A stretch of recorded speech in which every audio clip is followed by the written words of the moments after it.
Okay, so we're going to go through dividing polynomials, and the first way we're going to do it is through the method of long division for the polynomials. So what this is saying is this polynomial divided by this monomial, or technically it's a polynomial, but there's only one major term here. So what we're going to be doing is taking this and set it up just like we did in elementary school with what's being divided by underneath, and nope, don't want that color. That'll be our division sign. So 3x squared minus 5. Oh, cubed, thank you. X squared minus 7x minus 1. Okay, so what I want you to think of is this bracket here. That has to be divided into each term. So because there are two major terms, sorry, binomial, there's two major terms here. It's going to go into both of these major terms. Our goal is to get the x value, whatever its power of, we want it to get it to the same power of the first term we're dividing into. Okay, so technically this x is to the power of 1. Okay, so what we're going to need to do is think of this as I want you to multiply this. What would we multiply by? This term. So what would have to multiply on the outside of this term to get us to the exact same first term? So along with the variable, but the coefficient needs to be the same also. So I also already wrote the term out there. So our 3, we have a 1, so we have to multiply by what term to get to 3? 3. Okay, and then because this has got two major terms, we would write the term above the second term we're dividing into. Okay, so we're using 3. Okay, so that gives us the same coefficient. Now, in terms of variable, this is to the power of 3, ours is to the power of 1. X to the power of 1 times what gives us x to the power of 3? 3. Not quite 3, though it does seem like that. Because remember, when we multiply variables, we actually just add exponents. Right. So this one would be squared. And if you think about it, we'll quickly do it up here in the top right corner here. Think of this like a distributive property. X minus 3. If I were to multiply that in, I get 3x cubed, and then minus, well, in this case, 9x squared, which is exactly what we're going to put below. Okay, so we're going to get 3x cubed, keep writing squared, minus 9x squared, which is perfect, because what we're trying to do is eliminate the first term every time. Okay, so when we go to subtract this, just like in long division, we go and subtract our first terms, knock each other out, they created 0. Now what we're going to get here is negative 5 subtract negative 9. Okay, so that's like adding. So negative 5x squared plus plus 9 is going to give us positive 4x squared. And then just like in long division, we bring down the negative 7x. So now we're dealing with dividing our x minus 3 into 4x squared minus 7. Okay, exact same idea. How do I get the coefficient to be 4? 4. Yeah, positive or negative? Positive. Positive, good. So then we have positive 4. That's going to work. And how do I get the variable to be the same?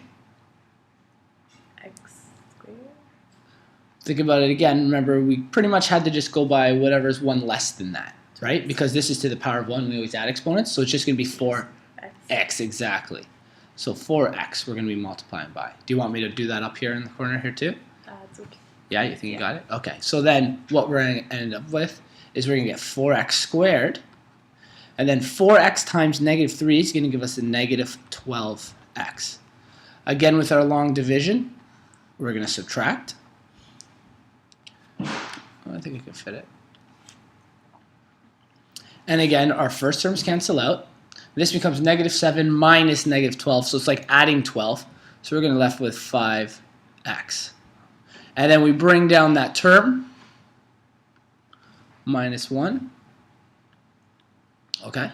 And again, we're taking our x minus 3, and it divides into 5x minus 1. Well, on this one, our powers are the same, so I'm not going to be multiplying by any variable. I only need to multiply by the coefficient in front. Okay, so what coefficient do we have in front here? 5, exactly. So we're going to have to put positive 5. And when I multiply this by positive 5, I get 5x minus 15. And we continue with this. Again, our first terms eliminate each other. Of course, we're subtracting. Negative 1 subtract negative 15, it's like negative 1 plus 15, so we get positive 14 as our term. Okay, so now when we go to put this all together, what I want you to think of is like we've divided this almost like a factor. It's like we've taken this factor out of this, almost like common factoring. Okay, so when we go to put this all together, we have our x minus 3 times what's left up here. This is our answer, okay? So we plug that 3x squared plus 4x plus 5. And then technically at the very end of it, we have our remainder.